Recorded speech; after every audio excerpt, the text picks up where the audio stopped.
साथियों, एक बार फिर आप लोगों के समक्ष आई हूँ। क्या करूँ, मामला था ही इतना संगीन और महत्वपूर्ण।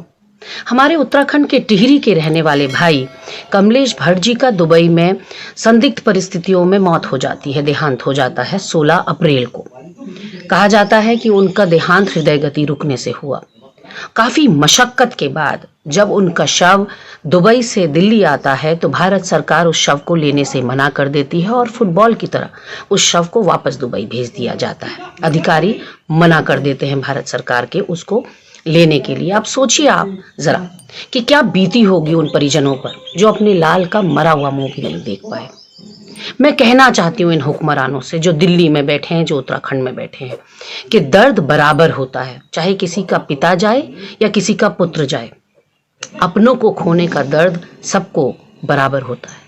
योगी आदित्यनाथ जी के पिताजी का स्वर्गवास होता है तो उत्तर प्रदेश से सैकड़ों लोग यहाँ पर आते हैं, रेड जोन से ग्रीन जोन यानी कि उत्तर प्रदेश से पौड़ी। आम आदमी के लिए नियम है कि अंत्येष्टि में केवल 20 लोग शरीक होंगे, लेकिन योगी जी के पिताजी हैं तो उसमें सैकड़ों लोगों ने शिरकत करी, किसी ने कोई सवाल नहीं उठाया। फिर गुजरात के लिए उत्तराखंड के सरकार ने स्पेशल बसेस लगाई और गुजरात वासियों को वापस छोड़ के आई। हम स्वागत करते हैं, कोई विरोध नहीं, लेकिन अपने प्रदेश के लोग जो फंसे हुए हैं उसके लिए आप क्या कर रहे हैं? दूसरे मुख्यमंत्री लगातार प्रयासरत हैं, दूसरे प्रदेशों के मुख्यमंत्री अपने लोग जो और प्रदेशों में फंसे हुए हैं उनको निकालने के लिए, और आप कानों में तेल डालकर सो रहे हैं। या तो जेपी नड्डा जी के फोन का इंतजार कर रहे हैं या अमित शाह जी के फोन का इंतजार कर रहे हैं। मैं कह देना चाहती हूँ मुख्यमंत्री त्रिवेंद्र रावत जी से कि ये जनता ने आपको चुना है। जहां आप पहुंचे हैं जनता की बदौलत पहुंचे हैं, किसी और की बदौलत नहीं।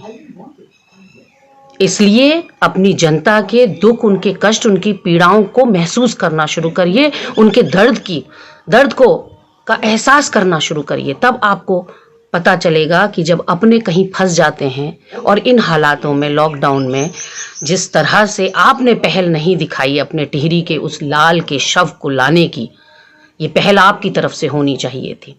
बहुत ही दुखद और दुर्भाग्यपूर्ण है कि आप अपने आवास तक सीमित हैं, आपके पास ना कोई पहुंच सकता है। आप राजा हैं, हम प्रजा हैं, इसलिए आप तक शायद गरीब की सुनवाई पहुंच ही नहीं रही है। और इस बात की तो पुष्टि हो गई कि गरीब के लिए नियम अलग हैं इस देश में और हुक्मरानों के लिए अलग। ये कई बार आपने साबित कर दिया अपनी सरकार में कि आप लोगों के अंदर मानवीयता खत्म हो चुकी है, वो मर रही है।